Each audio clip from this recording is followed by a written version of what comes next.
치앙마이 옥구막 교사 아침 경건의 7번째 시간입니다. 본문 말씀은 고린도후서 4장 1절에서 6절 말씀입니다. 그러므로 우리가 이 직분을 받아 긍휼하심을 입은 대로 낙심하지 아니하고 이에 숨은 부끄러움의 일을 버리고 속임으로 행하지 아니하며 하나님의 말씀을 혼잡하게 하지 아니하고 오직 진리를 나타내므로 하나님 앞에서 각 사람의 양심에 대하여 스스로 추천하노라. 만일 우리의 복음이 가리었으면 망하는 자들에게 가리어진 것이라. 그 중에 이 세상의 신이 믿지 아니하는 자들의 마음을 혼미하게 하여 그리스도의 영광의 복음의 광채가 비치지 못하게 함이니 그리스도는 하나님의 형상이니라.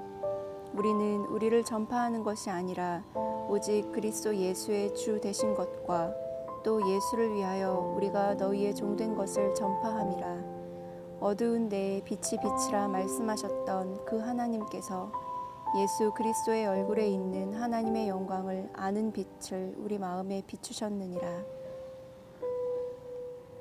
오경인 교사의 나눔입니다. 4절에서 6절 말씀.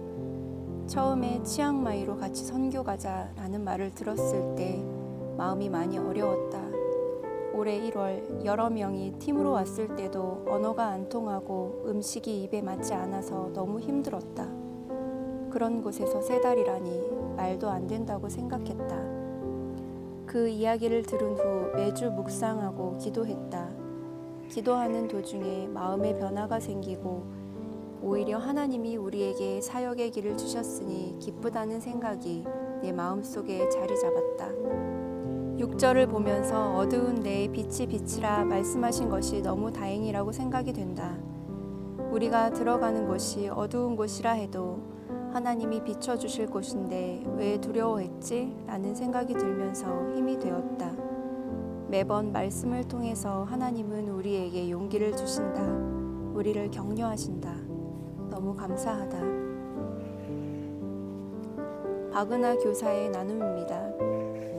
이 사역을 시작하고 오늘까지 하루도 빠짐없이 매일매일 우리가 어떻게 서기를 원하시는지 말씀하신다는 것이 너무 큰 감격이다. 오늘 첫 수업을 앞두고 두려움과 떨림 속에 말씀 앞에 섰는데 오늘도 역시 하나님의 말씀이 너무 선명해서 다른 설명이 필요 없는 것 같다. 1절 말씀.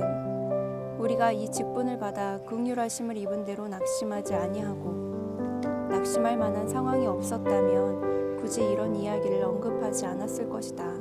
분명 낙심할 만한 상황이 있지만 하나님의 긍휼하심 때문에 낙심하지 않는다고 이야기한다. 2절. 숨은 부끄러움의 일을 버리고 속임으로 행하지 아니하며 하나님의 말씀을 혼잡하게 하지 아니하고 오직 진리를 나타내므로. 3절. 만일 우리의 복음이 가리었으면 망하는 자들에게 가리어진 것이라.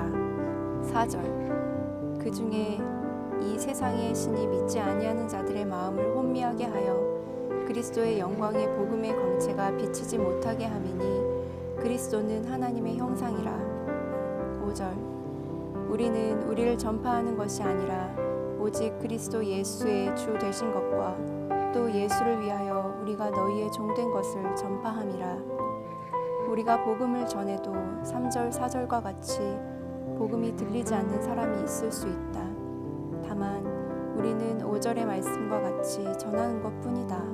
어떤 거대한 결과물을 내거나 우리를 전파하는 것이 아니라 그저 예수 그리스도의 주 되신 것, 우리가 예수의 종인 것, 오직 그것을 전한다는 마음으로 오늘부터 시작되는 수업에 서기를 원한다.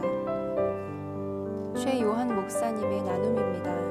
1절에서 2절 말씀. 낙심. 낙심은 마음이 무너지는 것이다. 우리는 모든 상황, 다른 사람의 말, 표정 또는 어떤 실망스러운 일들, 가족의 아픔이나 질병, 자신의 연약함, 부족함 등등의 모든 것을 통해서 낙심한다.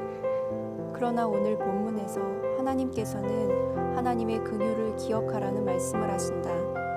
그때 낙심하지 않을 수 있다고 말씀하신다. 하나님의 긍휼은 나는 죄인이고 이 세상에 매여 있던 사람이다. 하나님의 은혜를 알지 못하던 사람이다.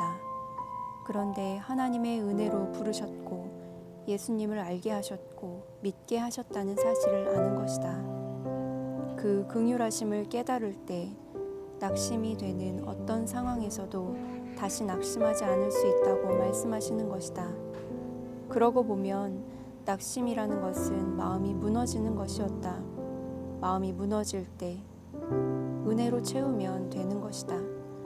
오늘 다시 한번 예수님이 그분이 달리신 십자가가 나를 위한 죽으심이 나와 함께 이루어진 부활이 나의 자랑이 되었음을 고백한다. 그리고 그 자랑으로 오늘 나에게 주어진 삶을 살기로 결정한다. 2019년 9월 10일 화요일 아침 경건회였습니다.